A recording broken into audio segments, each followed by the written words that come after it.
Assalamualaikum warahmatullahi wabarakatuh. Historisitas atau fenomena sejarah kebelataran dalam banyak hal seringkali merujuk pada sosok jagoan sebagai orang kuat di masyarakat pedesaan. Tak heran bila konstruksi tentang kebelataran sangat terkait pula dengan konstruksi jagoanisme di dalam masyarakat. Belatar adalah sosok orang kuat di Madura, baik secara fisik maupun magis, dan biasanya dikenal memiliki ilmu kebal, pencaksilat atau ilmu bela diri. Sejak di era prakolonial, organisasi jago menjadi satu-satunya alat penguasa. Bahkan seorang raja seringkali dinisbatkan pada sosok seorang jago, meskipun untuk menjadi raja, sebelumnya harus memiliki wahyu kedaton sebagai legitimasi. Dalam prakteknya kekuatan politik seseorang penguasa tak jarang diukur dari kapasitas personal melalui banyaknya jumlah pengikut yang dimilikinya, sehingga sosok raja tidak lain adalah seorang super jago.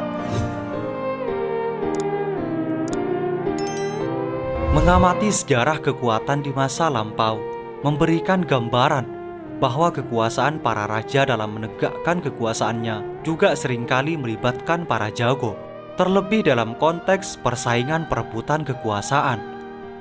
Para jago sering pula disebut sebagai tukang pukul raja. Novelis berkebangsaan Belanda yang bernama Albert mengatakan bahwa pada tahun 1710, dalam sebuah cerita pendeknya menceritakan bahwa pernah terjadi suatu peristiwa di sebuah desa di Sumeneb, Madura, yakni ada seorang bandit atau jagoan yang mampu mengorganisir banyak orang sebagai pengikutnya dengan tujuan untuk merebut kekuasaan raja di Sumeneb. Sang bandit itu berhasil menjebol brigade pasukan istana raja, dan dalam beberapa saat ia merebut istana dan mentasbihkan diri sebagai seorang raja.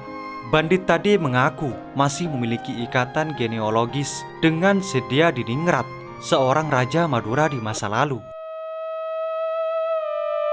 Cerita yang lebih ditempatkan sebagai legenda ini dilihat sebagai bagian dari epistemologi pengetahuan yang diproduksi hingga saat ini oleh masyarakat sekitar.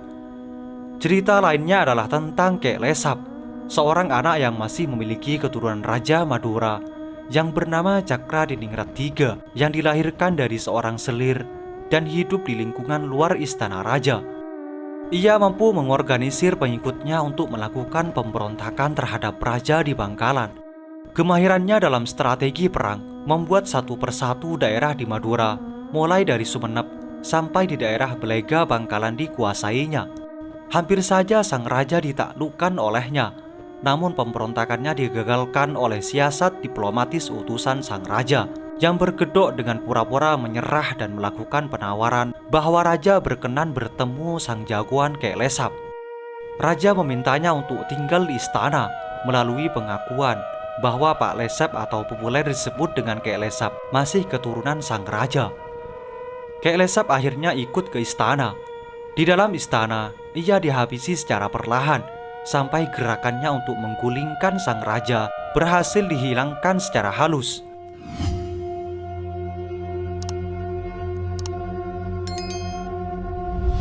Begitu pula tentang cerita Sakera yang begitu melegenda di kalangan warga Madura.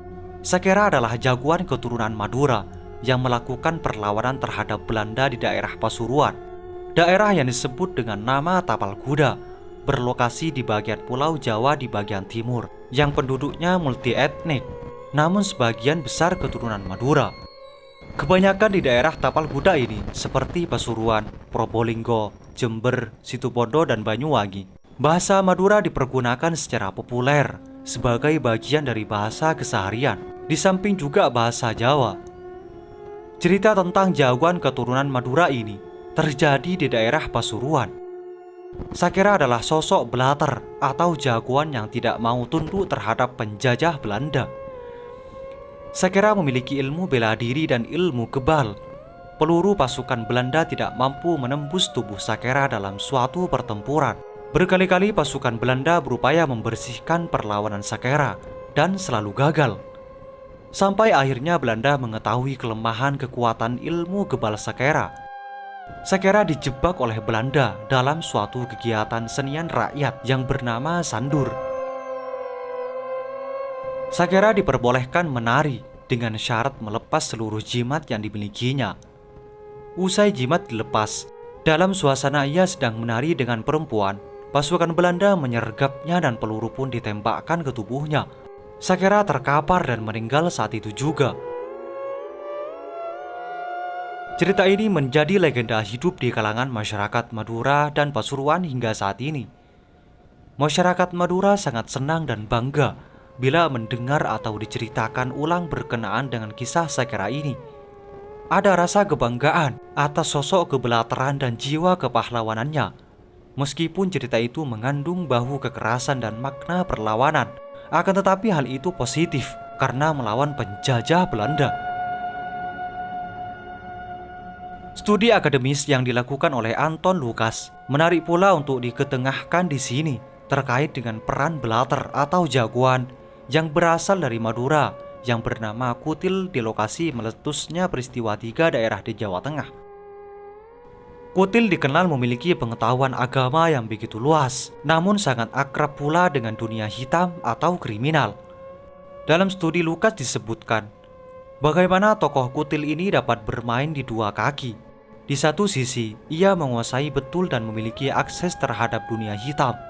Tetapi kesadaran keagamaan yang cukup baik membuat dirinya dikenal sebagai tokoh yang dihormati pula dalam pergaulan masyarakat yang normal. Tokoh Kutil dengan kekuatan akses yang dimilikinya di tengah masyarakat yang normal dan di kalangan dunia hitam membuatnya menjadi jembatan bagi kekuatan Republik dalam mengorganisir berbagai bentuk perlawanan masyarakat, termasuk dari kalangan para lenggaong atau jagoan ini. Sebagai sosok yang memiliki kesadaran republikan, sang pemberani ini menjadi salah satu aktor yang mengorganisir masyarakat melawan sisa-sisa penjajah yang tergabung dengan NICA. Sosok Kutil menjadi cerminan jiwa kebelateran. Ia memiliki karakter yang kuat, pemberani, dan luwes dalam pergaulan, sehingga memiliki pengaruh di dalam masyarakat.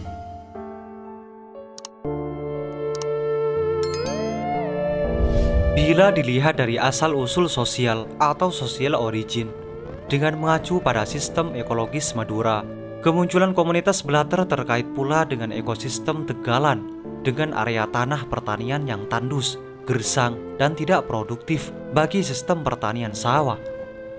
Kondisi ini diperparah pula oleh adanya curah hujan yang sangat terbatas, membuat para petani Madura menghasilkan produk pertanian yang serba terbatas. Kondisi ini secara langsung menciptakan kondisi kemelaratan dan kemiskinan di kalangan warga desa Madura.